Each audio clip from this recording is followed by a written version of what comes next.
Este programa es de tipo cultural y educativo. Contiene elementos de lenguaje, salud, sexo y violencia A que puede ser presenciado por niños, niñas y adolescentes sin la supervisión de sus madres, padres o responsables.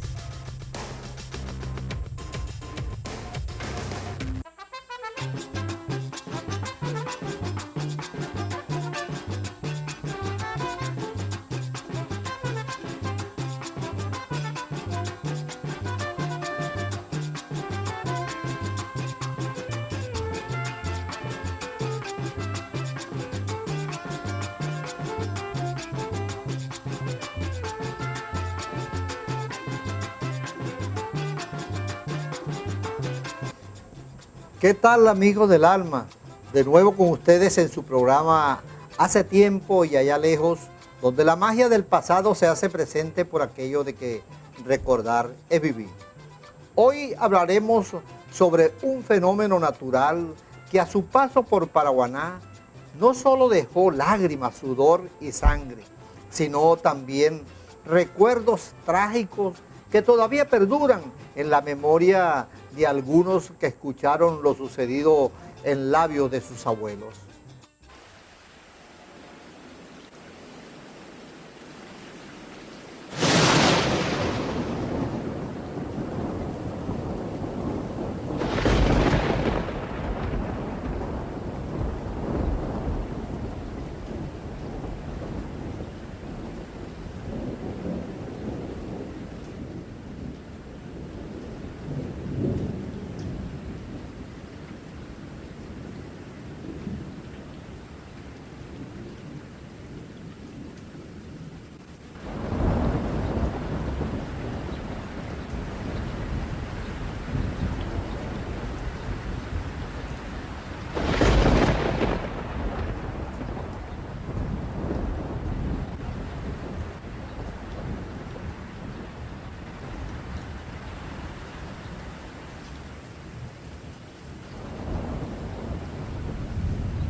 En lo que a mí respecta, debo decir que las primeras informaciones recogidas sobre ese ciclón tropical las obtuve cuando niño, gracias a los relatos de mi abuela, que a su vez los había escuchado de mi bisabuela. Igualmente, a través de la lectura y relatos de otras personas, fui obteniendo más datos sobre este hecho que la historia y tradición paraguanera describe como la tormenta de 1877.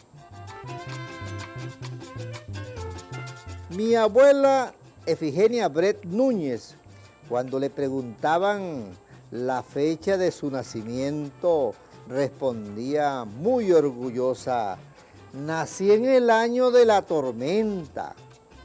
Pero lo más curioso es que nació exactamente el 22 de septiembre, precisamente el mismo día en que comenzó la siniestra tempestad. Significa entonces que si peligroso fue el año en que nació mi abuela, también lo fue mayo de 1911, mes en que nace mi madre María Josefa Bret, y casualmente el mes en que se inicia la sequía de la tristemente recordada hambruna del año 12. Es decir, la época en que murieron muchos paraguaneros que no soportaron 17 meses de verano.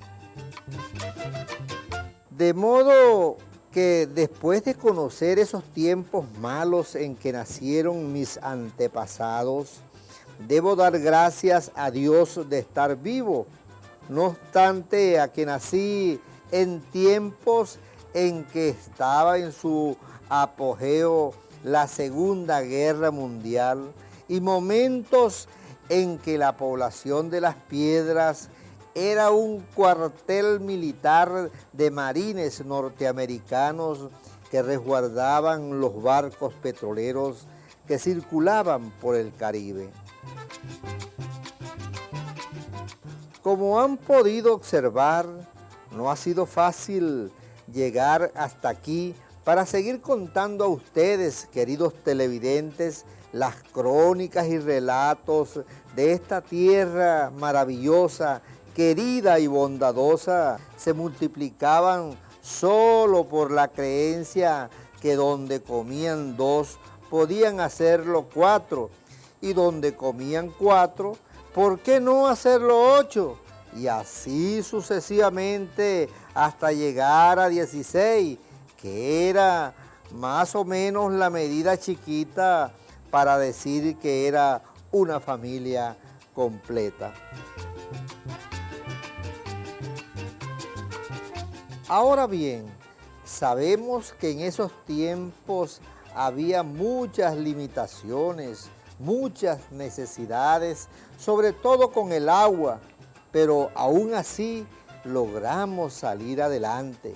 Sin embargo, debemos estar claros que la situación de hoy en relación a los tiempos pasados no ha variado mucho, ni tampoco es color de rosa que digamos, motivado a lo que todos sabemos: falta de alimentación, medicinas, inseguridad, agua, luz y un elemento nuevo que empieza a integrarse a nuestra sociedad, como lo es la anarquía, de estarse peleando unos a otros hasta por un rollo de papel sanitario.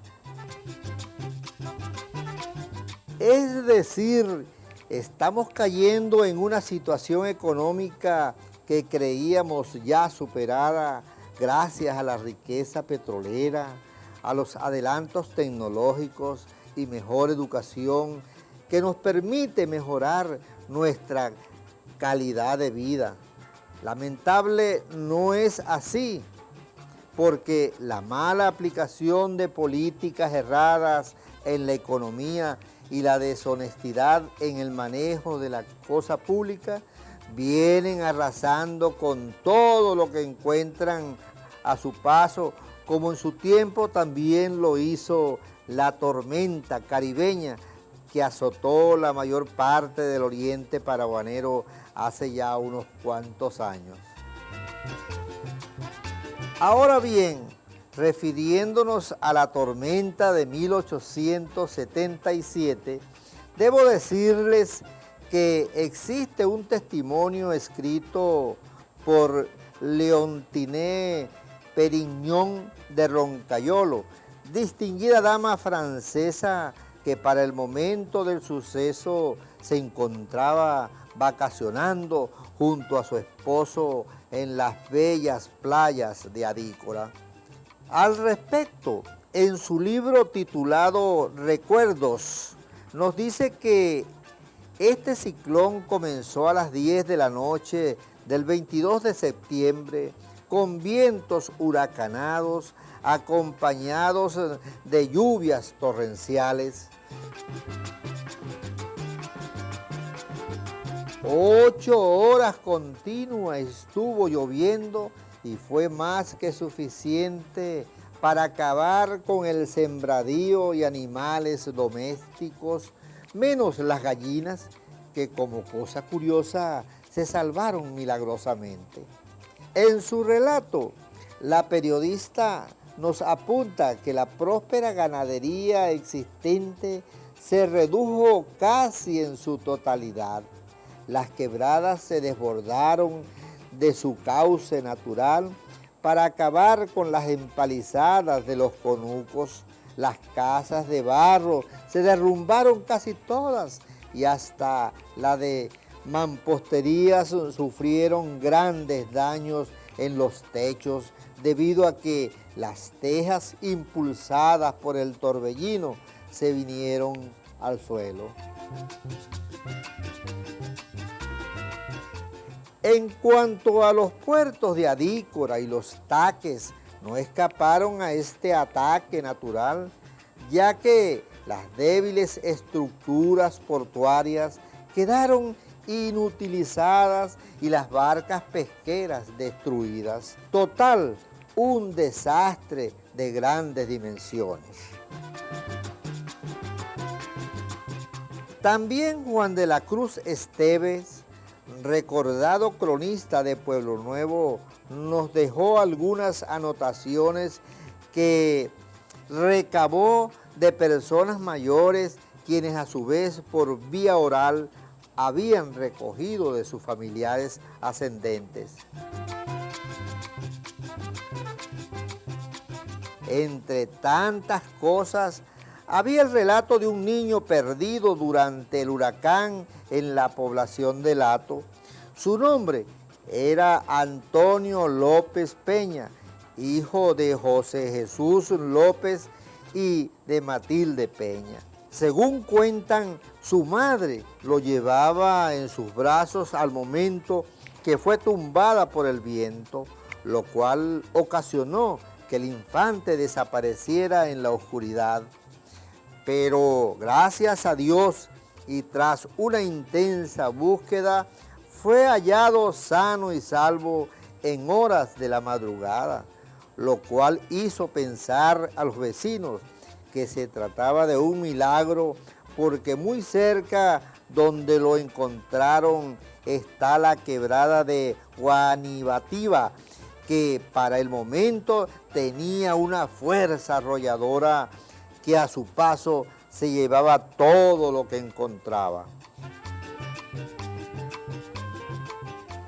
Por su parte, la iglesia de Pueblo Nuevo estaba repleta de fieles temerosos que arrodillados imploraban misericordia celestial ante el Altísimo.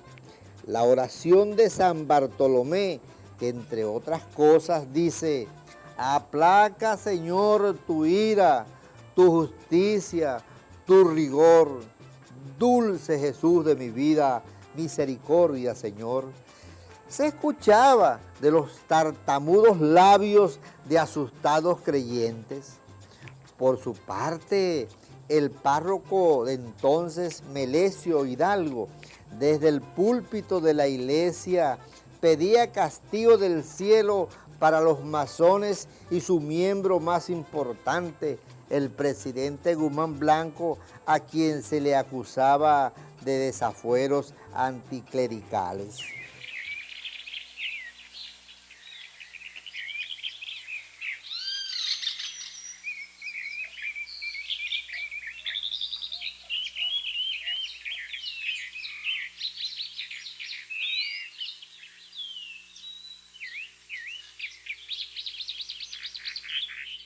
En fin, todo una tragedia que dejó sin techo ni alimentos a mucha gente que solo sabían trabajar la tierra y criar sus animales y formar sus familias honestas. Gente que sufrió, pero que se crecía en las dificultades gracias a la cooperación y el compañerismo que permitía levantar su ánimo, su voluntad y por supuesto su rancho de nuevo para continuar la lucha por la supervivencia. Mi abuela diría hoy: Ave María Purísima, sin pecado original. ¿Cómo se han ido perdiendo los valores de este pueblo que antes era sano, sanito? Quiera Dios que escuche esa plegaria a Dios para que vuelvan a renacer los sentimientos de hermandad que había en los paraguaneros de hace tiempo y allá lejos.